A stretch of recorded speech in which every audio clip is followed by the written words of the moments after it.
In this video, I'm going to show you how to turn off or disable automatic updates on your Windows 11 PC or laptop. All we need to do is head on down to the search bar and type in services. With the services box now open, all we need to do now is scroll all the way down until we find the Windows Update service. From here, you want to right click and then hit Properties.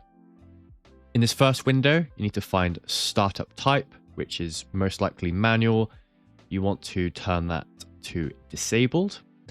And then next, we want to hit the Recovery tab just up here. And then where it says First Failure, it will most likely say Restart the service. You want to select Take No Action. Once that is done, hit Apply. And the last step is we need to double click Windows Update again. And we can see that the service status is set to stopped. If yours, for whatever reason, still says it's active or running, you can just press this, for me it's grayed out, stop button just below. And then that's it. That's all you need to do.